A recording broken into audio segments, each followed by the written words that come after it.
Hello student, how are you? Again, you're most welcome on your YouTube channel Chemistry Plus Academy.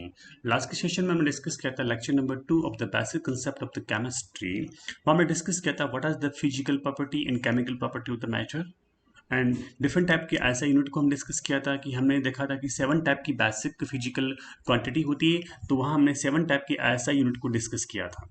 Okay उसके बाद हमने discuss किया था different different type के parameter जो matter के, जैसे कि मास, वॉल्यूम, डेंसिटी, वेट, टेम्परेचर। और हमने टेम्परेचर को डिफरेंट डिफरेंट टर्म्स में डिस्कस किया था, जैसे कि degree Celsius, degree Fahrenheit and kelvin temperature. बाद में हमने इन डिफरेंट डिफरेंट जो टेम्परेचर यूनिट्स को इंटर कन्वर्ट भी किया था, जैसे कि डिग्री फ़ारेनहाइट को डिग्री सेंटीग्रेड में कन्वर्ट करना, डिग्री सेंटीग्रेड को डिग्री फ़ारेनहाइट में कन्वर्ट करना। उसके बाद हमने डिग्री सेंटीग्रेड को डिग्री केल्विन में कन्वर्ट करना, ये सब डिस्कस किया था। उसके बाद हमने कुछ न्यूमेरिकल क्वेश्चन सॉल्व किए थे इन टेम्परेचर टर्म्स के लिए। आई थिंक वीडियो आपने अच्छे से वॉच किया होगा। यदि फिर भी आपने वीडियो को वॉच नहीं किया है तो इस वीडियो के डिस्क्रिप्शन बॉक्स में मैंने उस वीडियो का लिंक पेस्ट कर दिया है, वहाँ जाके इसको वॉच कर सकते हैं। और यदि आप हमारा वीडियो वॉच कर रहे हैं, अभी तक आपने चैनल को सब्सक्राइब नहीं किया है, ज़रूर चैनल को सब्सक्राइब करें और एंड तक वीडियो को वॉच करें, क्योंकि आज के टॉपिक में हम बहुत ही इंपॉर्टेंट चीज़ डिस्कस करने वाले हैं, वेरी वेरी इंपॉर्टेंट एग्जाम के पॉइंट ऑफ व्यू से। ठीक है, तो सब्सक्राइब करें, शेयर करना ना भूलें, क्योंकि जब शेयर करोगे तो आपके जितने भी फ्रेंड्स हैं जिनको रिक्वायरमेंट है इस टाइप के लेक्चर की, वो भी तो डिस्कस करेंगे ना, वो भी तो पढ़ेंगे ना। तो आप जल्दी से अपने फ्रेंड्स को शेयर करें, लाइक तो जरूर कर दीजिएगा। लाइक करने में क्या जाता है दोस्तों, जल्दी से लाइक बटन पर क्लिक कीजिए। यदि आपने सब्सक्राइब नहीं किया है तो सब्सक्राइब करके click on the bell icon, ताकि आपको रोज हर एक वीडियो के नोटिफिकेशन मिलते रहेंगे। आज हम डिस्कस करने जा रहे हैं important topic, that is the mole concept in solution. इसके बाद हम डिस्कस करेंगे डिफरेंट कंसंट्रेशन टर्म्स।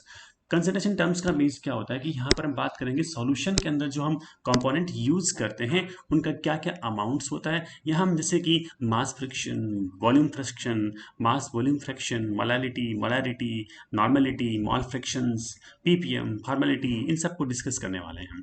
तो आज का टॉपिक बहुत ही इंपॉर्टेंट है दोस्तों, और एग्जाम के पॉइंट ऑफ व्यू से इसमें न्यूमेरिकल क्वेश्चंस बहुत सारे आते हैं। तो अभी आज हम इसका पूरा थ्योरेटिकल पोर्शन डिस्कस करेंगे, और न्यूमेरिकल्स के लिए भी एक पूरा वीडियो हम अपलोड करेंगे, तो उसको भी आप अच्छे से वॉच कीजिएगा। एंड तक वॉच करना, बिल्कुल भी कहीं ना जाइएगा, बिल्कुल पॉज ना करके, स्टॉप ना करके कंटिन्यू इस वीडियो को वॉच कीजिएगा। तो हम डिस्कस करेंगे सबसे पहले व्हाट इज द सॉल्यूशन। देखिएगा सॉल्यूशन क्या होता है। आपने कोई भी दो कंपोनेंट लिए, सपोज मान लीजिएगा ये आपका कंटेनर है। इस कंटेनर में आपने ए और बी दो कंपोनेंट यूज किए हैं, दोनों आपस में क्या रिएक्शन नहीं कर रहे। ध्यान दीजिएगा, there is no chemical reaction between the A and B. तो आपने इस टाइप का मिक्सचर बनाया है, दैट इज द सॉल्यूशन। हम सॉल्यूशन प्रिपेयर क्यों करते हैं? किसी भी अदर कंपाउंड की प्रॉपर्टी को डिस्कस करने के लिए। ओके जब मान लीजिएगा आपने ए और बी को मिक्स किया, दोनों आपस में खुद रिएक्शन करेंगे, एक नया प्रोडक्ट का फॉर्मेशन हो गया, तो वो सॉल्यूशन किसी अदर कंपाउंड की प्रॉपर्टी को आइडेंटिफाई करने के लिए यूज में नहीं ले सकते, क्योंकि इससे क्या होगा, आपने जो मिक्सर बनाया है उस मिक्सर की खुद की प्रॉपर्टी क्या हो जाएगी, चेंज हो जाएगी। It means a solution is defined as a homogeneous mixture of two or more chemically non-reacting substance। कि ऐसा मिक्सचर हो जहां पर दो कंपोनेंट जो आपस में मिक्स हो रहे हैं वो केमिकली रिएक्ट ना कर रहे हैं।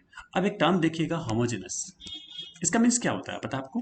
होमोजेनस का मीन्स होता है आपने कंप्लीट मिक्सचर बनाया, उस मिक्सचर के हर पार्ट में, सपोज ये कंप्लीट आपका मिक्सचर है, आप देख सकते हैं इसके हर पार्ट में सभी जगह इस पूरे मिक्सचर का केमिकल कंपोजिशन सेम हो, इसकी प्रॉपर्टी सेम हो, दैट इज द होमोजेनस। यदि मान लीजिएगा डिफरेंट डिफरेंट पार्ट में ए और बी का रेशियो क्या है, डिफरेंट डिफरेंट है, कंपोजिशन क्या है, डिफरेंट डिफरेंट है, प्रॉपर्टी क्या है, डिफरेंट डिफरेंट है, तो वो मिक्सचर कभी भी होमोजेनस नहीं होगा, that is the heterogeneous system. समझ रहे मेरी बात? तो होमोजेनस का मीन्स क्या है, chemical composition and property are same in the every part of mixture. This is the solution. अब देखिए, हम सॉल्यूशन में ए को यूज किया, बी को यूज किया, डिफरेंट डिफरेंट टाइप के कंपोनेंट यूज कर रहे हैं, इन कंपोनेंट का नॉमेनक्लेचर होता है। तो अब हम डिस्कस करेंगे what are the component of solution. Generally किसी भी सॉल्यूशन में दो टाइप के कंपोनेंट्स होते हैं, एक आपका होता है सल्यूट, एक आपका होगा सॉल्वेंट। सोल्यूट वो कंपोनेंट होगा जो कि स्मॉलर अमाउंट में सॉल्यूशन में प्रेजेंट होगा। सोलवेंट क्या होगा, वो कंपोनेंट होगा जो किसी भी सॉल्यूशन में लार्जर अमाउंट में क्या होगा, प्रेजेंट होगा। ठीक है, दोनों में डिफरेंस क्या है, solute in smaller amount, solvent in larger amount. अब आप एक चीज नोटिस कीजिएगा कि सोल्यूट स्मॉलर अमाउंट में है तो क्या करेगा, डिजोल्व होगा किसमें, सॉल्वेंट में। और सॉल्वेंट क्या है, लार्जर अमाउंट में, इसका मीन्स क्या होगा कि सोल्वेंट सोल्यूट को डिजोल्व करेगा अपने में। तो यहाँ पे दो कंपोनेंट हो गए, सोल्यूट एंड सॉल्वेंट। अब देखिएगा सॉल्यूशन के बहुत सारे टाइप्स होते हैं। अब यहाँ पे सपोज हमने कह रहे हैं कि सोल्वेंट को हमने लार्जर अमाउंट में लिया है, एक्सेस अमाउंट में लिया है, तो जो सोल्वेंट की फिजिकल स्टेट होगी, आप देख सकते हैं सोल्वेंट की फिजिकल स्टेट सॉलिड हो सकती है, सोल्वेंट की फिजिकल स्टेट लिक्विड भी हो सकती है, और सोल्वेंट की फिजिकल स्टेट गैस भी हो सकती है। यदि आपने सोल्वेंट को लिया सॉलिड फॉर्म में तो सॉल्यूशन को हम कहेंगे सॉलिड सॉल्यूशन। लेकिन ध्यान दें, इस सॉलिड सॉल्वेंट में सॉल्यूट जो है सॉलिड भी हो सकता है, लिक्विड भी हो सकता है, गैस भी हो सकता है। अब हम बात करते हैं लिक्विड सॉल्यूशन की। यदि आपने सॉल्वेंट की फिजिकल स्टेट लिक्विड फॉर्म में यूज किया है तो उस कंडीशन में हम सॉल्यूशन को हम क्या कहेंगे, लिक्विड सॉल्यूशन। और ध्यान दीजिएगा यहां पर भी सॉल्यूट सॉलिड, लिक्विड और गैस कुछ भी हो सकता है। यदि आपने सॉल्वेंट को यूज किया गैसेस फॉर्म में तो उस टाइप के सॉल्यूशन को हम कहेंगे गैसेस सॉल्यूशन। और यहां पर भी सॉल्यूट क्या है, सॉलिड भी हो सकता है, लिक्विड भी हो सकता है, गैसेस भी हो सकता है। इट मीन्स यहाँ पर हमने डिस्कस क्या किया है, which type of solution occur according to based upon the physical state of the solvent component. Okay, देखिएगा नेक्स्ट। हम जनरली क्या करते हैं, किसी भी जब सॉल्यूशन को प्रिपेयर करते हैं तो आपने एक लिया सॉल्यूट, एक लिया सॉल्वेंट, तो इस टाइप के सॉल्यूशन को हम कहेंगे बाइनरी मिक्सचर। बाइनरी का मीन्स क्या है, ओनली टू कंपोनेंट है, वन सॉल्यूट वन सॉल्वेंट। और कई बार क्या होता है, सॉल्यूट जो है एक से ज्यादा भी हो सकते हैं लेकिन सॉल्वेंट क्या रहेगा, वन रहेगा। तो उस कंडीशन में क्या होगा, डिपेंड करेगा कितने कंपोनेंट हुए, टोटल मिला के 3 हुए तो ट्राइनरी सॉल्यूशन। ठीक है, यदि मान लीजिएगा टोटल मिला के कंपोनेंट 4 हो गए तो उसको बोलेंगे टेट्रानरी सॉल्यूशन बोलेंगे। ओके, तो इस टाइप से क्या होता है, सॉल्यूशन के कंपोनेंट के नंबर्स पर क्या होता है, डिफरेंट डिफरेंट टाइप के सॉल्यूशन को हम नेमिंग करते हैं। ठीक है, it means a solution containing only one solute dissolve in the solvent, that is called as the binary solution. Okay, अब देखिएगा हम सोलवेंट वाटर भी यूज करते हैं कई बार सोलवेंट वाटर यूज ना करके बेंजीन ले लेते हैं, अल्कोहल ले लेते हैं, ईथर ले लेते हैं, कार्बन डाइऑक्साइड ले लेते हैं। तो इस टाइप के डिफरेंट डिफरेंट सॉल्वेंट को हम यूज कर सकते हैं किसी भी टाइप के सॉल्यूशन को प्रिपेयर करने में। तो देखिएगा, the solution in which water is solvent are called as the aqueous solution. ध्यान दीजिएगा, यदि आपने वाटर को सॉल्वेंट के फॉर्म में यूज किया है, इट मीन्स सॉल्यूशन कैसा बनेगा, aqueous solution. Okay, but in the case यदि वाटर को आपने सोलवेंट यूज नहीं किया, वाटर के अलावा कोई डिफरेंट कंपोनेंट को आपने, डिफरेंट कंपाउंड को आपने सॉल्वेंट की तरह यूज किया है, that means it is the non aqueous solution.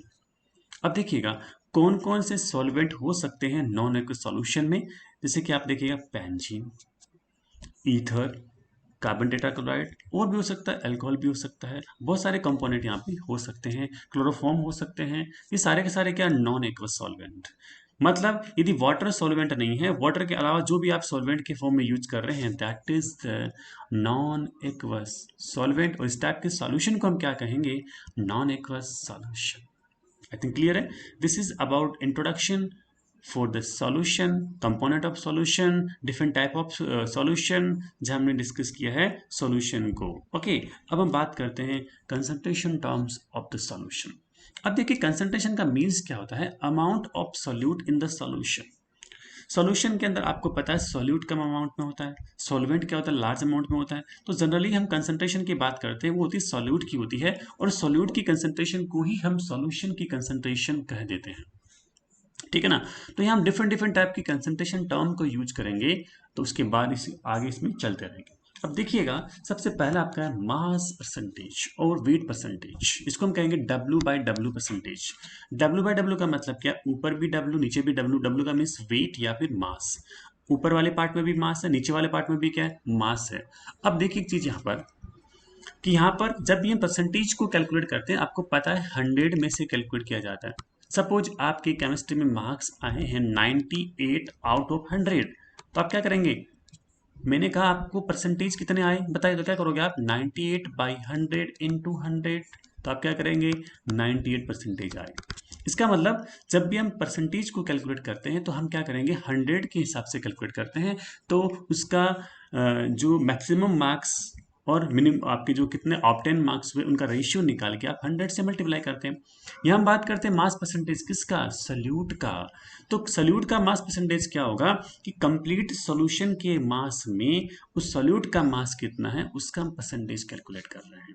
तो देखिएगा mass percentage of A solute is defined as the mass of solute in the gram present in 100 gram of the solution, कि आपकी solution की 100 ग्राम में complete जो solute का mass कितना है, that is the mass percentage of the solute. अब आप इसका इक्वेशन देखिएगा, mass percentage is equal to mass of solute upon mass of solution into 100। इस टाइप से इसको हम कैलकुलेट कर सकते हैं। आई थिंक आप समझ रहे हैं बात को, ठीक है ना। इसका मतलब सोल्यूशन का मास कितना है, सोल्यूशन में क्या होगा, सोल्यूशन के अंदर आपको पता है सल्यूट भी होगा, साथ में क्या होगा सॉल्वेंट भी यूज करेंगे हम, दोनों का आपने मास कैलकुलेट किया और यहाँ पर मास ओनली किसका, सल्यूट का, दिस इज द रेशियो, इसको 100 से मल्टीप्लाई किया, that is the mass percentage of solute. Okay, अब हम बात करते हैं वॉल्यूम परसेंटेज की। देखिए इसमें आप कैसे कैलकुलेट करेंगे वॉल्यूम परसेंटेज। हमने जहां जहां मास यूज किया है वहां वहां वॉल्यूम ले लीजिएगा, ठीक है। तो इसी टाइप से हम क्या करेंगे, सॉल्यूशन के जो 100 वॉल्यूम है उसमें सॉल्यूट का वॉल्यूम कितना है, that is the volume percentage. आप समझते हैं ना, क्योंकि 100 पे तो निकालते हैं ना। सपोज आपके पास 100 ml सॉल्यूशन है, सॉल्यूशन का मीन्स क्या हुआ, मास वॉल्यूम ऑफ आपके solute plus volume of solution solvent, तो क्या हो जाएगा कंप्लीट सॉल्यूशन का वॉल्यूम आ जाएगा। उस 100 ml सॉल्यूशन में आपके पास वहां पर 20 ml क्या है, सॉल्यूट है, तो आप क्या कहोगे इसमें वॉल्यूम परसेंटेज कितना है, 20% वॉल्यूम परसेंटेज है, तो इसको हम कहेंगे V/V परसेंटेज। तो क्या लिखेंगे, volume percentage of A solute is defined as the volume of solute in the milliliter या centimeter cube present in the 100 ml of the solution, कि कंप्लीट सॉल्यूशन के 100 ml में आपके सोल्यूट का वॉल्यूम कितना है, that is the volume percentage. तो आप इसका फॉर्मूला कैसे डराइव करेंगे, volume percentage is equal to volume of solute upon volume of solution into 100। I think clear है, समझ रहे हैं इस बात को। इस टाइप से आप वॉल्यूम परसेंटेज और मास परसेंटेज को कैलकुलेट कर सकते हैं। ओके, अब देखिएगा हम नेक्स्ट इसका टर्म्स डिस्कस करेंगे, that is the mass volume percentage. अब देखिएगा M/V या फिर इसको बोलेंगे W/V परसेंटेज। तो ऊपर वाले पार्ट में क्या रहेगा, मास रहेगा, नीचे वाले पार्ट में क्या रहेगा, वॉल्यूम। और मास किसका रहेगा, सॉल्यूट का, क्योंकि हम बात कर रहे हैं ऊपर वाले पार्ट में हमेशा क्या रहेगा, सॉल्यूट, क्योंकि हम सॉल्यूट की कंसंट्रेशन को ही कैलकुलेट कर रहे हैं। और नीचे वाले पार्ट में क्या रहेगा, हमेशा सॉल्यूशन रहेगा।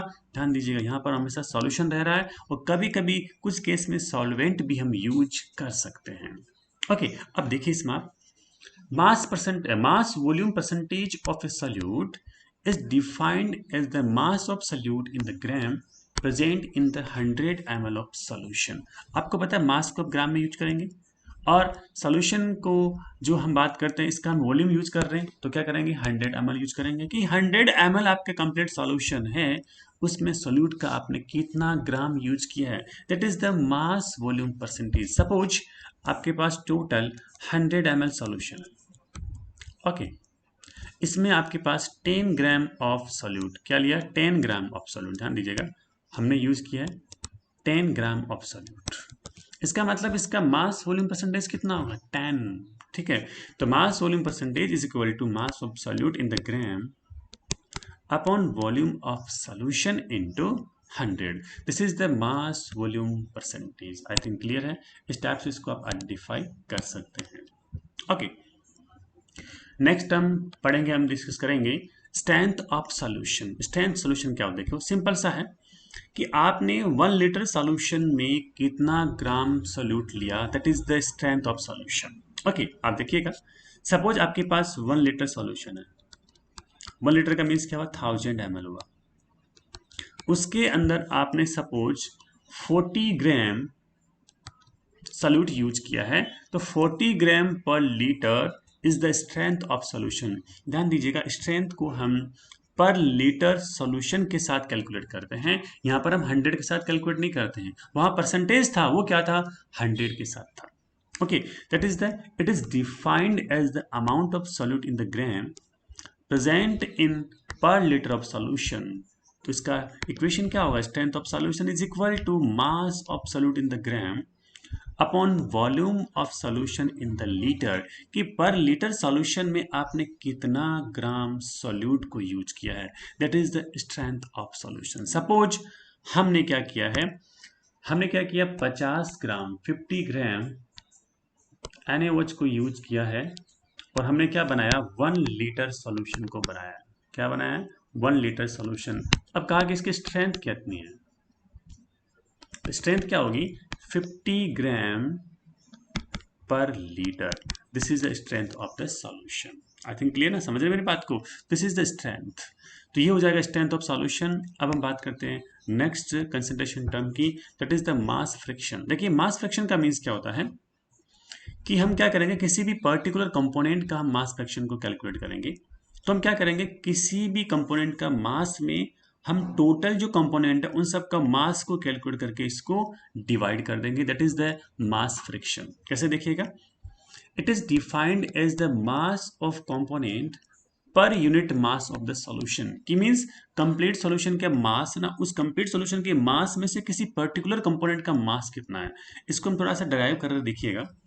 Suppose WA and WB are the masses of the component A and B. MA and MB are the mass friction of the component A and B. ध्यान देना, WA WB वो तो क्या है, A और B के मास है। यहाँ पर A सॉल्यूट हो सकता है, B यहाँ पर क्या सॉल्वेंट भी हो सकता है। ओके, दो कंपोनेंट हम यूज कर रहे हैं। अब MA क्या है, मास फ्रैक्शन ऑफ A, MB क्या है, मास फ्रैक्शन ऑफ B। तो अब क्या हम मास फ्रैक्शन कंपोनेंट ए और बी के कैसे कैलकुलेट करेंगे, ध्यान देना, किसी भी कंपोनेंट का आपको मास फ्रैक्शन कैलकुलेट करना है तो उस कंपोनेंट के मास में आप टोटल जो सॉल्यूशन के कंपोनेंट है उसको डिवाइड कर दीजिएगा। जैसे हम बात करते हैं इस टाइप से, देखिएगा सपोज आपने क्या किया, मास फ्रैक्शन ऑफ ए कैलकुलेट करना है, तो क्या करोगे, पहले इसका मास कितना है, WA अपॉन टोटल मास कितना है, ए कंपोनेंट का बी कंपोनेंट का, इसको आपने क्या किया, इस टाइप से अरेंज किया, that is the mass fraction of component A. अब आपको mass fraction of component B count करना, तो कैसे करेंगे आप, WB upon WA plus WB। आप बात समझ रहे हैं ना, ये तो क्या है, कंपोनेंट ए का मास, ये क्या है, कंप्लीट सॉल्यूशन का मास, क्योंकि कंप्लीट सॉल्यूशन में ए और बी दो कंपोनेंट हम यूज कर रहे हैं, तो दोनों कंपोनेंट का मास को आपको सम कर दीजिएगा, that will be the mass of complete solution. Okay, यहां देखिएगा WB is equal to mass of B component, WA plus WB mass of solution means mass of component A plus mass of component B, this is the mass fraction. अब देखिएगा, यदि मास friction को आपने 100 से multiply किया, मास friction को आपने 100 से मल्टीप्लाई किया तो क्या बनेगा, that is the mass percentage. आपको पता है जब भी आप किसी भी फ्रैक्शन को 100 से मल्टीप्लाई कर देते हैं तो वो परसेंटेज में कन्वर्ट हो जाता है, that is the mass percentage. I think clear है, समझ रहे मेरी बात को आप। तो देखिएगा M is equal to this, MB is equal to this, इस टाइप से हम मास फ्रैक्शन कैलकुलेट कर सकते हैं ए और बी कंपोनेंट का जो सॉल्यूशन में प्रेजेंट है। Okay, for solution MA plus MB is equal to 1, इसका मतलब क्या है, आपने सॉल्यूशन में कितने भी कंपोनेंट यूज कर लीजिएगा, हर एक कंपोनेंट का आपने मास फ्रैक्शन कैलकुलेट किया, उस मास फ्रैक्शन को आप सम करते हैं तो इसका वैल्यू हमेशा क्या रहेगा, 1 रहेगा। इसको हम अभी डिस्कस करने वाले हैं, इसको वेरीफाई करेंगे कैसे इसका होता है। अब देखिएगा, if the mass fraction is multiplied by the 100 it give the mass percentage। अभी मैंने आपको बताया था यदि मास फ्रैक्शन को आप 100 से मल्टीप्लाई कर देते हैं तो मास परसेंटेज बन जाता है। तो mass percentage of A is equal to MA, MA is the mass fraction of A into 100, mass percentage of B MB into 100, this is the mass percentage. अब देखिएगा सॉल्यूशन के लिए MA प्लस MB का value 1 क्यों होता है, देखिएगा suppose आप कोई भी सॉल्यूशन है, उस सॉल्यूशन में हम क्या कर रहे हैं, टू कंपोनेंट यूज कर रहे हैं, क्या कर रहे हैं, टू कंपोनेंट यूज कर रहे हैं। देखिएगा कैसे, सपोज ए कंपोनेंट और बी कंपोनेंट, ए कंपोनेंट का जो मास है that is the 2 gram, B component का mass that is the 3 gram. तो इसको आपको मास फ्रैक्शन कैलकुलेट करना है। तो आप सबसे पहले टोटल करोगे, टोटल क्या हो जाएगा, सॉल्यूशन का हो जाएगा। तो टोटल मास कितना है इसका देख सकते हैं आप। तो total mass is equal to 2 + 3 is equal to 5 gram. This is the mass of solution. Okay, अब आपको M A is equal to mass fraction of A, तो क्या करेंगे 2/5, क्योंकि 2 यहाँ पर क्या मास ऑफ ए। इसके बाद एम बी क्या है, मास फ्रैक्शन ऑफ बी, तो क्या करेंगे 3/5। इन दोनों को ऐड करना है, तो means M A plus M B, इसको आपको ऐड करना है। तो क्या करेंगे आप 2/5 + 3/5, तो आप देख सकते हैं इसका वैल्यू कितना होगा, देख सकते हैं ना, 3 + 2 is equal to 5/5 is equal to 1। तो इस टाइप से आप कितने भी कंपोनेंट यूज कर लीजिएगा किसी भी सॉल्यूशन के अंदर, तो उसके अंदर हर एक कंपोनेंट का मास फ्रैक्शन को कैलकुलेट करके इसका सम करेंगे ना, इट इज इक्वल टू 1। अब देखिए मोलैलिटी, आपके नेक्स्ट जो कंसेप्ट है मोलैलिटी, इसको हम कहेंगे स्मॉल एम। ध्यान दीजिए इसका सिंबल क्या है, स्मॉल एम। आगे इसके बाद डिस्कस करेंगे मोलरिटी, वहां इसका सिंबल क्या होगा, कैपिटल एम होगा। तो मोलैलिटी एंड मोलरिटी दोनों में क्या डिफरेंस है, ध्यान दीजिएगा। मोलैलिटी क्या होता है, वेरी वेरी इंपॉर्टेंट टर्म्स है दोनों, मोलैलिटी एंड मोलरिटी। ओके, देखिएगा, it is the defined as the number of moles of solute dissolved in the 1 kilogram of solvent. आपको पता है 1 किलोग्राम का मीन्स क्या होता है, 1000 ग्राम होता है। ओके, इसका मतलब क्या हुआ कि आपने 1 किलोग्राम जो सॉल्वेंट है, उस 1 किलोग्राम सॉल्वेंट में सोल्यूट के मोल्स कितने हैं, number of moles of solute present in the 1 kg of solvent is the molality. इसका मतलब हमने यहाँ पे क्या डिस्कस किया है, सोल्वेंट का मास लिया है किलोग्राम में। मैंने बताया था नीचे कभी कभी सोल्वेंट आएगा, बाकी नीचे हमेशा क्या रहेगा, सॉल्यूशन ही रहता है। ऊपर वाले पार्ट में हमेशा क्या रहेगा, सॉल्यूट रहेगा। बात समझ रहे हैं ना इस चीज को। तो molality is equal to mass of solute upon mass of solvent KG में। अब बात करते हैं हम मोल्स क्या होते हैं। मोल्स क्या होता है, मास अपॉन मोलर मास। ध्यान दीजिएगा, मोल का मीन्स है मास अपॉन मोलर मास। अब आपको सपोज मोल कैलकुलेट करने, तो कैसे करेंगे इसको हम थोड़ा डिस्कस करते हैं। इसको आप समझना कि हम कह रहे हैं mole is equal to mass upon molar mass. इसकी आप बात समझ रहे हैं ना। देखिए, मास का मतलब क्या, कितना आपने अमाउंट वे किया है ग्राम में। मोलर मास का मीन्स क्या है, उस जो कंपोनेंट है या कोई भी सब्सटेंस है, कोई भी मॉलिक्यूल है, उसके अंदर हर एक एटम का एटॉमिक मास को सम कीजिएगा, that is the molar mass. Suppose हम बात करते हैं NaOH की, एग्जांपल हम ले रहे हैं NaOH का, सोडियम हाइड्रोक्साइड। आपको पता है इसमें सोडियम का एटॉमिक मास 23, ऑक्सीजन का 16, हाइड्रोजन का 1, टोटल मिला के कितना होता है इसका 40 होता है। 40 ग्राम पर मोल मीन्स एक मोल का होता है 40 ग्राम। अब आप इसको समझना थोड़ा सा, आपको सपोज चाहिए 1 मोल NaOH का आपको रिक्वायरमेंट है। ओके, तो क्या करेंगे हम, यदि सपोज मोलर मास इसका मैं कैलकुलेट किया कितना आया था, 40 आया था। अब ऊपर वाले पार्ट में भी क्या होगा, 40 होगा, तभी तो 1 मोल होगा ना। इट मीन्स यदि आप किसी भी सब्सटेंस या कंपाउंड है, मॉलिक्यूल है, उसको उसके मोलर मास के इक्वल कैलकुलेट करते हैं, तो उसका क्या बन जाता है, 1 मोल बन जाता है। ध्यान दीजिएगा, यदि आपको 1 मोल सब्सटेंस लेना है, तो क्या करेंगे, जिस सब्सटेंस का आपको 1 मोल लेना है, उसको उसके मोलर मास के इक्वल वे कर लीजिएगा, that is the 1 mole of that compound. आपको सपोज के 2 मोल चाहिए, तो डबल हो गया ना, तो हम क्या करेंगे, इसका डबल कर लीजिएगा। तो आप क्या करेंगे 80/40, तो 2, इट मीन्स यहाँ पे 2 मोल। यदि आपने मोलर मास जितना है उससे डबल आपने वे किया है, तो वो आपका बन जाएगा 2 मोल। ठीक है ना। इसका मतलब क्या हुआ, सपोज आपको हाफ मोल चाहिए, तो जितना इसका मोलर मास है उसका हाफ ले लीजिएगा। तो करना क्या है, जितने आपको मोल की रिक्वायरमेंट है, उस मोल के अमाउंट को आप उसके मोलर मास से मल्टीप्लाई कर दीजिएगा। कैसे, सपोज आपको हाफ मोल चाहिए तो 40 इंटू हाफ, आपको 2 मोल चाहिए तो 40 इंटू 2, और सपोज आपको मोल की रिक्वायरमेंट है 0.1 मोल चाहिए, तो क्या करेंगे 40 इंटू 0.1। ये 40 क्या है, 40 is the molar mass of NaOH। यहाँ पर NaOH की बात कर रहे हैं, डिफरेंट डिफरेंट कंपाउंड के लिए डिफरेंट डिफरेंट होगा। जैसे हम बात करते हैं HCl के लिए डिफरेंट होगा, H2SO4 के लिए डिफरेंट होगा, HNO3 के लिए डिफरेंट होगा, सब के लिए डिफरेंट होगा। यहाँ 40 का मीन्स हम NaOH की बात कर रहे हैं। इस टाइप से आप मोल को कैलकुलेट कर सकते हैं। आई थिंक क्लियर है। अब देखिएगा, हम बात करते हैं मोलरिटी की फॉर्मूले के बारे में। हमने डिस्कस किया molarity is equal to mass of solute upon the mass of solvent in kilogram. अब यहाँ पर मोल की वैल्यू को यहाँ पे पुट करेंगे, मोल्स ऑफ सॉल्यूट क्या रहेगा, मास of solute upon molar mass of solute. जैसे आपने मोल की वैल्यू पुट किया, इक्वेशन बनाइए, मास of solute in gram upon molar mass of solute into mass of solvent kilogram में। अब देखिएगा, यदि सपोज कई बार एग्जाम्स के अंदर न्यूमेरिकल क्वेश्चन में मास ऑफ सॉल्वेंट ग्राम में दिया हुआ होता है, तो आपको पता है जब यहाँ पे सपोज मास ऑफ सॉल्वेंट ग्राम में कैलकुलेट किया हुआ होता है, तो आपको ग्राम से किलोग्राम में कन्वर्ट करना, तो आप क्या करोगे, 1000 से डिवाइड करेंगे। जब आप ग्राम को किलोग्राम में कन्वर्ट करेंगे तो क्या करेंगे, 1000 से डिवाइड करेंगे, तो आप क्या करोगे, यहाँ पर इस टाइप से केजी इसमें लिखोगे।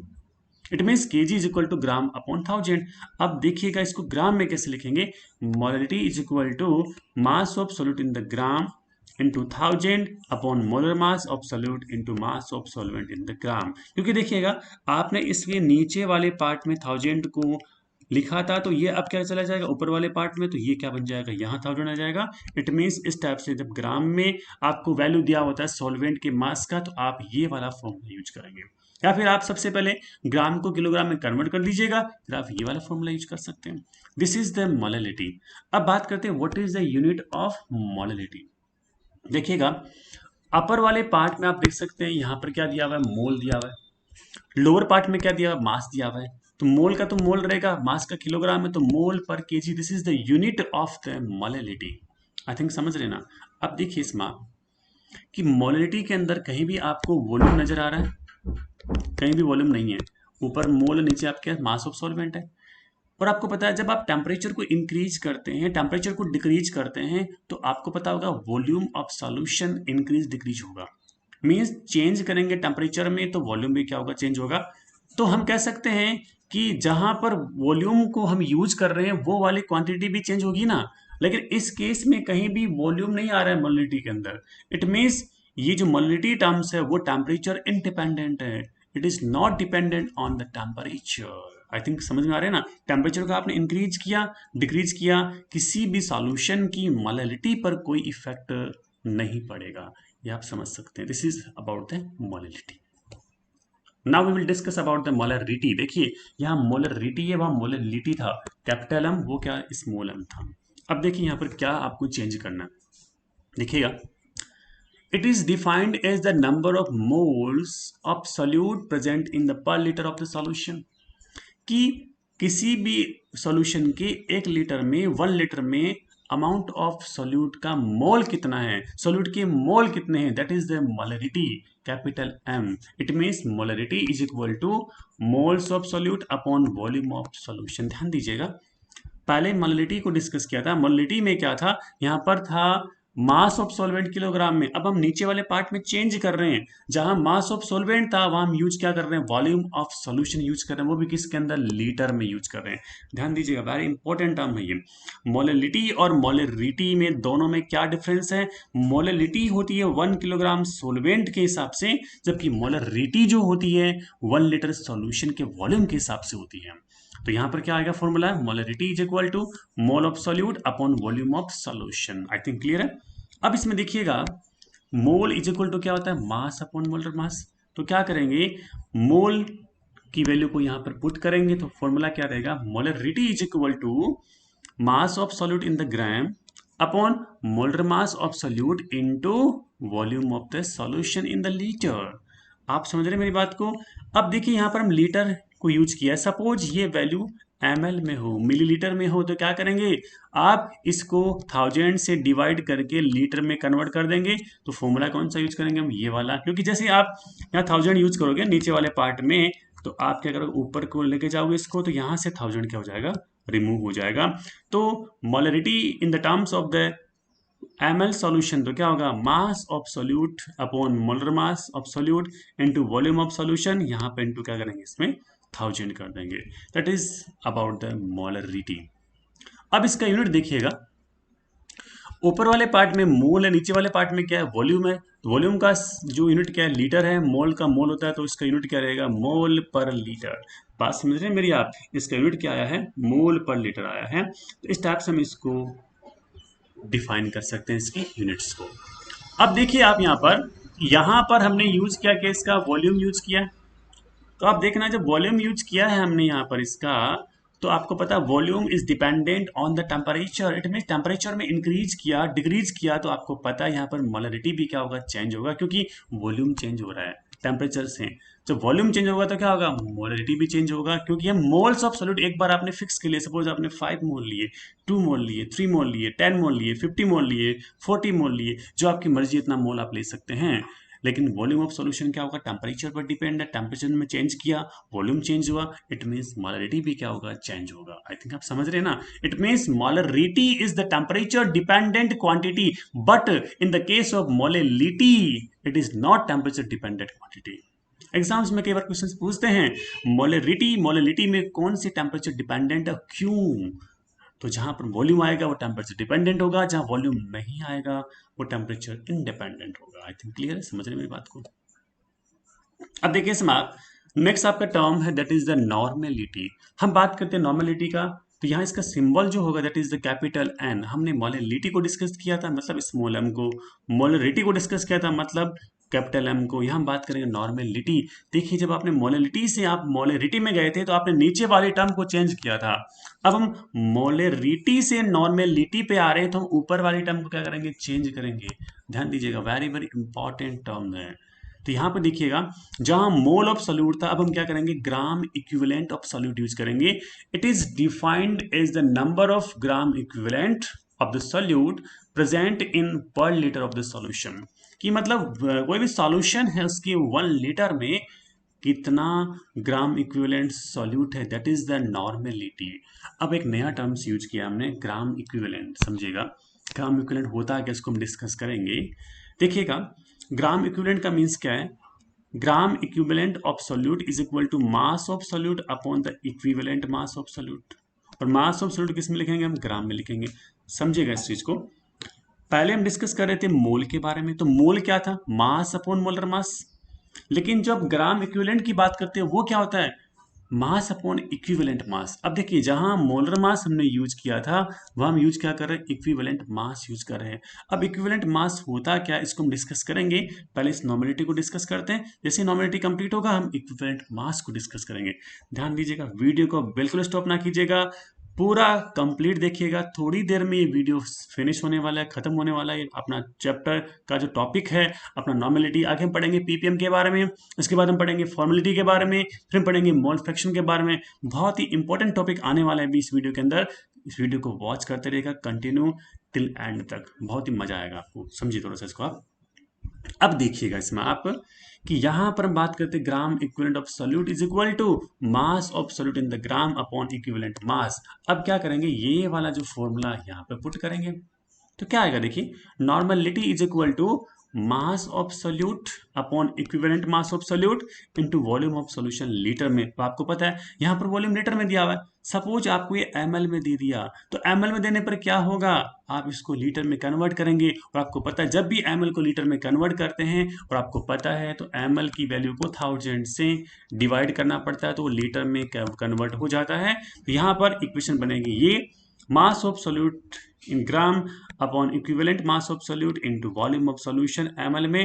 जब आप यहाँ पर 1000 को लिखोगे तो ये ऊपर वाले पार्ट में जाएगा तो यहाँ आ जाएगा 1000। तो इस टाइप से इसमें ml के फॉर्म में जब आपको फॉर्मूला दिया हुआ होता है तो आप इस टाइप से नॉर्मेलिटी को डिफाइन करते हैं। अब बात करते हैं इसका यूनिट का। ओके देखिएगा अपर पार्ट में ग्राम इक्विवेलेंट है सॉल्यूट के, लोअर पार्ट में वॉल्यूम ऑफ सॉल्यूशन है। तो आप क्या करेंगे? Unit is equal to gram equivalent per litre. ध्यान दीजिएगा ग्राम इक्विवेलेंट पर लीटर हम इस टाइप से यूज कर सकते हैं। This is for the normality. Okay तो gram equivalent per litre. In the case of the molarity, molarity में अपर वाले पार्ट में मोल था, नीचे वाले पार्ट में लीटर था तो मोल पर लीटर था। अब हम बात करते हैं इक्विवेलेंट मास कैसे कैलकुलेट करते हैं किसी भी कंपाउंड का, वो हम डिस्कस करेंगे। उसके बाद कुछ एग्जांपल भी डिस्कस करेंगे इसकी। तो देखिएगा इक्विवेलेंट मास क्या होता है। देखिए equivalent mass of any species is equal to molar mass of species upon X factor. अब देखिए एक्स फैक्टर का मतलब क्या है तो इसको समझना, मैं इसको आप समझाता हूं। देखिए हमने डिस्कस किया कि equivalent mass is equal to molar mass upon X factor. समझे इसको आप? मोलर मास तो आपको पता है, किसी भी आपके मॉलिक्यूल में हर एक एटम का मास को सम कीजिए, that is the molar mass. Okay, अब एक्स फैक्टर क्या समझेगा? एक्स फैक्टर जो है ना, वो एसिड में भी होगा, बेस में हो सकता है और सॉल्ट में हो सकता है। तो डिफरेंट डिफरेंट टाइप के जो कंपाउंड्स के लिए डिफरेंट डिफरेंट टाइप से क्या होता है, एक्स फैक्टर होता है। समझिएगा, एसिड के केस में आपको पता है एसिड क्या करता है, H प्लस आयन डोनेट करता है, ठीक है। तो number of H plus ion जो एसिड डोनेट कर रहा है उसको हम कहेंगे बेसिसिटी। क्या कहेंगे? बेसिसिटी कहेंगे। और वो इसका क्या हो जाएगा, एक्स फैक्टर हो जाएगा। कि कोई भी एसिड कितने H प्लस आयन डोनेट कर रहा है, दैट इज द बेसिसिटी। ध्यान देना, एसिड के केस में होता है बेसिसिटी और बेस के केस में क्या होगा, एसिडिटी होगा। अपोजिट होता है, क्योंकि एसिड बेस के साथ रिएक्शन करता है, बेस एसिड के साथ रिएक्शन करता है, तभी तो न्यूट्रलाइजेशन होता है ना। ठीक है, मीन्स न्यूट्रलाइजेशन कब होगा, जब एसिड और बेस आपस में रिएक्शन करेंगे। अब समझिएगा, एग्जाम्पल की हम बात करते हैं। सपोज यहाँ पर HCl, और आपको पता है HCl का जब डिसोसिएशन होगा तो एक H प्लस एक Cl माइनस डोनेट करेगा। इसका मतलब इसका जो एक्स फैक्टर का वैल्यू होगा that is the 1। In the case of H2SO4 आप देख सकते हैं 2H प्लस डोनेट करेगा, साथ में क्या SO4 2 माइनस है, यहाँ पे 2H प्लस डोनेट कर रहा है। इसका मतलब यहाँ पर एक्स फैक्टर कितना हो जाएगा, 2 हो जाएगा। तो ये होता है एसिड के केस में एक्स फैक्टर। अब हम बात करते हैं बेस। तो बेस आपको पता है कि OH माइनस आयन डोनेट करता है, और इस OH माइनस आयन को हम क्या कहेंगे, जितने नंबर्स में डोनेट करेगा, number of OH minus donate करता है उसको हम कहेंगे एसिडिटी। और बेस के केस में एसिडिटी क्या होता है, एक्स फैक्टर होता है। सपोज हम बात करते हैं NaOH की। एग्जाम्पल हमने लिया NaOH का, तो आपको पता है Na यहाँ पर प्लस है, OH यहाँ पर क्या है, माइनस है। तो यहाँ पर 1 OH माइनस रिमूव हो रहा है, तो यहाँ पर इसका जो एक्स फैक्टर है ना, वो क्या हो जाएगा, 1 हो जाएगा। सपोज हम बात करते हैं Ca2, तो Ca2 प्लस हो जाएगा, साथ में क्या होगा, OH माइनस कितने 2 है, तो यहाँ पर 2 इसका एक्स फैक्टर हो जाएगा, क्योंकि यहाँ पर 2 OH माइनस डोनेट कर रहा है। तो जितने OH माइनस डोनेट किए जाते हैं वही उसका क्या हो जाता है, एक्स फैक्टर हो जाता है। आई थिंक आप समझ रहे हैं इस चीज को। अब हम बात करते हैं सोल्ट के केस में। ध्यान दीजिएगा, सोल्ट के केस में थोड़ा डिफरेंट होता है। यहाँ पर टोटल पॉजिटिव वैलेंसी, ये इसका क्या होगा, एक्स फैक्टर होगा। कि किसी भी सॉल्ट में टोटल पॉजिटिव चार्ज कितना, that is the x factor. कैसे देखिएगा, सपोज हम बात करते हैं NaCl, आपको पता है NaCl में टोटल पॉजिटिव चार्ज कितना है, आप देख सकते हैं +1, तो इसका एक्स फैक्टर कितना हो जाएगा, 1 हो जाएगा। हम बात करते हैं BaSO4, this is the barium sulphate, इसमें बेरिलियम पे चार्ज कितना है, प्लस का 2 है, तो इसका एक्स फैक्टर कितना हो जाएगा, 2 हो जाएगा। इसी टाइप से हम बात करते हैं एल्यूमिनियम सल्फेट, आपको पता है यहाँ पर टोटल मिला के 2 एल्यूमिनियम 3+ आयन है। हर एक एल्यूमिनियम +3 आयन का चार्ज 3 होता है, आपको पता है 2 में कितना होगा, +6, तो इसका एक्स फैक्टर कितना हो जाएगा, प्लस का 6, या फिर 6 हो जाएगा। तो यहाँ पर एक्स फैक्टर इस टाइप से काउंट करते हैं, एसिड के केस में, बेस के केस में और सोल्ट के केस में। आई थिंक आप समझ रहे हो ना। तो अब देखिए, जो एक्स फैक्टर हमने कैलकुलेट किया है, इसको इस मोलर मास के साथ हम डिवाइड करेंगे तो आपका क्या बनेगा, इक्विवेलेंट मास बनेगा। और जो इक्विवेलेंट मास बनेगा किसी स्पीशीज का, चाहे वो एसिड हो, चाहे वो बेस हो, चाहे वो सॉल्ट हो, उसको हम कहाँ पुट करेंगे, उस फॉर्मूले में। कौन से फॉर्मूले में, इस फॉर्मूले में, यहाँ पर किसमें, नॉर्मेलिटी के फॉर्मूले में। तो इससे आपके क्या आ जाएगा, नॉर्मेलिटी कैलकुलेट हो जाएगा। आई थिंक क्लियर है। अब देखिए एग्जाम्पल इसकी, equivalent mass of N acid, base and salt का हम कैलकुलेट कर रहे हैं। पहले हम एसिड की बात करते हैं। इसके लिए क्या होगा, equivalent mass of acid is equal to molar mass of acid upon basicity. आपको पता है बेसिसिटी क्या होता है, it is number of H plus ion given by an acid. हमने कुछ एग्जांपल यहाँ पे पुट किए हैं, आप देख सकते हैं। HCl के लिए 1, H2SO4 के लिए 2, HNO3 के लिए हो जाएगा यहाँ पर 1 हो जाएगा। आई थिंक क्लियर है। In the case of base, equivalent mass of base क्या होगा, molar mass of base upon acidity. तो what is the acidity, it is the number of OH minus ion given by a base. तो NaOH के लिए 1, COH2 के लिए 2, ALOH3 के लिए 3। इस टाइप से हम जितने number of OH minus ion किसी भी कंपाउंड में अवेलेबल होते हैं, that is the acidity of the base. अब हम बात करते हैं सॉल्ट की। Equivalent mass of salt is equal to molar mass of salt upon total positive valency. हम बात करते हैं किसी भी मेटल एटम की टोटल पॉजिटिव वैलेंसी, क्योंकि आपको पता है दो चीज होगी, स्पीसीज होगी, एक तो उसमें होगा आपका मेटल, एक होगा नॉन मेटल। तो हमेशा पॉजिटिव वैलेंसी तो मेटल की होती है ना, तो total positive valency of metal, NaCl में 1, K2SO4 में 2, AlCl3 में 3। इस टाइप से आप इसको आइडेंटिफाई कर सकते हैं एक्स फैक्टर को।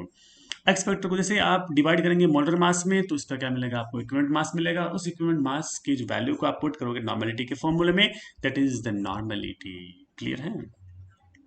अब देखिए इसमें आप relation between the molarity and the normality, इन दोनों में क्या क्या रिलेशनशिप होता है उसको डिस्कस करेंगे। सबसे पहले हमने फॉर्मूला यूज किया नॉर्मेलिटी का। तो आपको पता है नॉर्मेलिटी इज इक्वल टू क्या होता है, ये आपको होता है mass of solute in the gram upon equivalent mass of solute into volume of solution litre में। बात समझ रहे ना? Normality is equal to mass of solute in the gram upon equivalent mass of solute into volume of solution litre में, जो मैंने discuss किया था। नेक्स्ट देखिए equivalent mass of any species, कि किसी भी आप इक्विवेलेंट मास को कैसे इसको हम कैलकुलेट करते हैं, आपको पता है molar mass of species upon X factor. ठीक है ना, molar mass of species upon X factor, ध्यान देना। उसके बाद हम क्या करेंगे कि यहाँ पर जो इक्विवेलेंट मास की वैल्यू को यहाँ पुट करेंगे, जो हमने पहले भी पुट किया था। तो ये फॉर्मूला क्या बन गया था कि मास of solute in gram into x factor upon molar mass of solute into volume of solution। Clear है ना?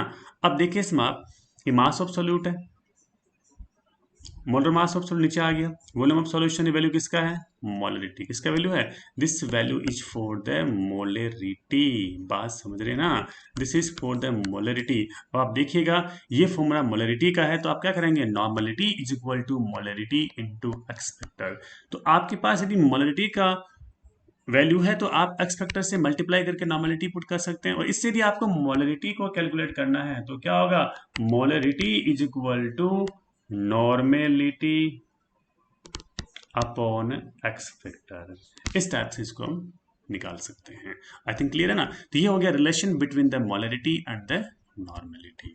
तो इस टाइप से हम इस वैल्यू को आइडेंटिफाई कर सकते हैं। तो ये दोनों में क्या है, रिलेशनशिप है नॉर्मेलिटी और मोलरिटी के अंदर। तो normality is equal to molarity into X factor. Okay, अब देखिए आपका नेक्स्ट जो क्वांटिटी है या कंसंट्रेशन टर्म है, that is the mole fraction. ये भी बहुत इंपॉर्टेंट प्रॉपर्टी है, इसमें भी एग्जाम्स में क्वेश्चंस कई बार पुटअप होते हैं, न्यूमेरिकल क्वेश्चंस वगैरह। तो mole fraction just like a mass fraction, जहां मास था वहां पर क्या है, मोल है, तो वहां मास का फ्रैक्शन कैलकुलेट करेंगे, यहां हम क्या करेंगे, मोल का फ्रैक्शन कैलकुलेट करेंगे। तो आप कैसे देखिएगा, the mole fraction of component in the solution is equal to the number of moles of that component divided by the total number of moles of all the components. बात समझना इसकी आप, कि हमारे पास मोल कितने हैं किसी भी कंपोनेंट के अपॉन टोटल मोल। सपोज आपके पास दो कंपोनेंट है ए और बी, इसके मोल आपके पास N1, इसके मोल आपके पास N2, टोटल मोल कितने हो जाएंगे आपके पास N1 प्लस N2, ये हो जाएंगे आपके पास टोटल मोल। अब आपको mole fraction of A calculate करना है, mole fraction of B calculate करना है। तो आप क्या करोगे कि हमें किसी कंपोनेंट के जब आप मोल फ्रैक्शन कैलकुलेट करते हैं, उस कंपोनेंट के मोल में टोटल कंपोनेंट के मोल को डिवाइड कर दीजिएगा, that is the mole fraction हो जाएगा। अब देखिए suppose A solution contain N1 mole of solute, N2 mole of solvent. ध्यान देना, N1 तो सोल्यूट के हैं, N2 सॉल्वेंट के हैं। तो आपको mole fraction of solute calculate करना है, X1। ध्यान दीजिए X is the representation of the mole fraction. तो क्या करेंगे, उस सोल्यूट के मोल अपॉन टोटल मोल, तो क्या हो जाएगा N1 upon N1 plus N2। This is the mole fraction of solute. Next mole fraction of solvent, यहां पे आप सॉल्वेंट कर दीजिएगा, मोल फ्रैक्शन ऑफ सॉल्वेंट, तो ये X2 हो जाएगा। तो हम क्या करेंगे, N2 upon N1 plus N2। N2 क्या है, moles of solvent upon N1 plus N2 is equal to complete solution के मोल हो जाएंगे। जिस टाइप से मास फ्रैक्शन हमने कैलकुलेट किया था, उसी टाइप से हमने मोल फ्रैक्शन कैलकुलेट किया है। मास फ्रैक्शन में हमने मास को यूज किया था, मोल फ्रैक्शन में हम मोल को यूज कर रहे हैं। अब देखिए sum of mole fraction is equal to 1, कि मतलब आप किसी भी सॉल्यूशन में कितने भी कंपोनेंट यूज कर लीजिएगा, हर कंपोनेंट का आपने मोल फ्रैक्शन कैलकुलेट किया, उसको आपने सम किया, ऐड किया, इसका वैल्यू हमेशा कितना होगा, 1 होगा, जो आपने मास फ्रैक्शन में भी कैलकुलेट किया था। आई थिंक आप समझ रहे मेरी बात को। तो ये था मोल फ्रैक्शन। ओके, क्लियर है। इसके बाद हम बात करेंगे पार्ट्स पर मिलियन मीन्स पीपीएम।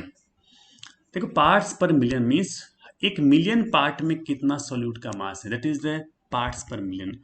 बात समझ रहे हैं मेरी बात। तो देखिएगा पहले हम परसेंटेज को कैलकुलेट कर रहे थे 100 में से, तो हमने मास परसेंटेज लिया था। अब हम बात करते हैं पार्ट्स पर मिलियन, मतलब एक मिलियन पार्ट में, और आपको पता है एक मिलियन का मीन्स होता है 10 की पावर 6 होता है, तो हम क्या करेंगे 10 की पावर 6 से मल्टीप्लाई कर देंगे। पहले 100 ml से बात कर रहे थे, 100 पार्ट से बात कर रहे थे, अब हम 1 मिलियन मीन्स 1 मिलियन मीन्स 10 की पावर 6 पार्ट से बात कर रहे हैं। तो जहां हम 100 से मल्टीप्लाई कर रहे थे मास परसेंटेज में, अब हम क्या करेंगे 10 की पावर 6 मीन्स 1 मिलियन से मल्टीप्लाई करेंगे। बात समझ में आ रही ना। It is defined as the mass of solute present in 1 million part 10 की power 6 by mass of solution. बात समझ रहे हो ना। It is defined as the mass of solute present in 1 million part 10 की power 6 part by the mass of solution. तो PPM क्या हो जाएगा, mass of solute upon mass of solution into 10 की पावर 6। बात समझ रहे हो ना। PPM is equal to mass of solute upon mass of solution into 10 की पावर 6, ये आपका पीपीएम हो जाएगा। अब देखिए जनरली हम बात करते हैं, जब आप 1 मिलीग्राम, ध्यान देना 1 मिलीग्राम किसी भी सॉल्यूट को 1 लीटर सॉल्वेंट में या फिर सॉल्यूट को डिजोल्व करके आप 1 लीटर टोटल मिला के सॉल्यूशन को प्रिपेयर करते हैं ना। मतलब आपने क्या किया, ये आपने कंटेनर लिया, यहाँ पे आपने 1 मिलीग्राम क्या लिया, सॉल्यूट लिया, क्या लिया 1 मिलीग्राम सॉल्यूट यूज किया, इसको आपने वाटर के साथ मिक्स किया कंप्लीटली, और आपने कंप्लीटली क्या किया 1 लीटर सॉल्यूशन को प्रिपेयर किया। क्या किया 1 लीटर सॉल्यूशन को प्रिपेयर किया। तो ध्यान देना 1 मिलीग्राम सॉल्यूट से 1 लीटर सॉल्यूशन बनाया, तो ये आपका बनेगा 1 ppm। ये रूल होता है 1 ppm सॉल्यूशन बनाने के लिए आपको 1 मिलीग्राम को 1 लीटर में डिसॉल्व करना पड़ता है, दैट इज द ppm। अब हम बात करते हैं नेक्स्ट जो concentration term, that is the formality. देखिए फॉर्मेलिटी और आपकी जो हम बात करते हैं ना नॉर्मेलिटी, इसमें थोड़ा सा डिफरेंस है। देखिए वहां भी हमने नॉर्मेलिटी डिस्कस किया था, वहां पे क्या था gram equivalent mass upon volume of solution, किसमें नॉर्मेलिटी में, ठीक है। अब देखिए फॉर्मेलिटी में क्या है, अपर वाले पार्ट में ग्राम फॉर्मूला मास है, जहां हमने ग्राम इक्विवेलेंट मास लिया था, हम क्या ले रहे हैं ग्राम फॉर्मूला मास यूज कर रहे हैं, बाकी सारा इसमें क्या है सेम है, ठीक है। तो देखिए it is defined as the number of gram formula mass present in the 1 liter of solution, कि 1 लीटर सॉल्यूशन में ग्राम फॉर्मूला मास कितने हैं, दैट इज द फॉर्मेलिटी। अब देखिए फॉर्मेलिटी क्या होगा, formality is equal to gram formula mass of solute upon volume of solution litre में। इस लीटर को यदि मान लो एमएल में दिया हुआ है तो क्या करेंगे आप, एमएल में दिया हो तो क्या करेंगे, यहाँ पर हम क्या कर देंगे एमएल करके इसको ऊपर 1000 से मल्टीप्लाई कर देंगे, तो आपका एमएल में हो जाएगा। अब हम क्या करेंगे कि यहाँ पर ग्राम फॉर्मूला मास, ग्राम फॉर्मूला मास का मतलब क्या होता है mass of solute upon formula mass. ध्यान दीजिएगा जो आपका ग्राम फॉर्मूला मास है ना, gram formula mass is equal to mass of solute upon formula mass of solute, formula mass of solute. तो देखिएगा formality is equal to mass of solute in the gram upon formula mass of the solute into volume of solution, किसके अंदर है litre में आ जाएगा। ये बात समझ रहे हो मेरी बात। तो इस टाइप से हम डिस्कस कर सकते हैं फॉर्मेलिटी को। यदि आपको यहाँ पर एमएल में दिया तो क्या करेंगे, एमएल में दिया तो इंटू यहाँ पर क्या कर देंगे 1000 कर देंगे, तो आपका हो जाएगा एमएल वाला फॉर्मूला हो जाएगा। This is the formality. अब देखिए फॉर्मूला मास होता क्या है, इसको थोड़ा हम डिस्कस करते हैं, तो समझिएगा। आपने कई बार देखा है ना कि एसिटिक एसिड की आप बात करते हैं कि एसिटिक एसिड के 2 मॉलिक्यूल्स हमेशा कंबाइंड होते हैं, और यहाँ पर क्या होता है हाइड्रोजन बॉन्ड होता है। क्या होता है हाइड्रोजन बॉन्ड होता है किसके अंदर, एसिटिक एसिड के मॉलिक्यूल में।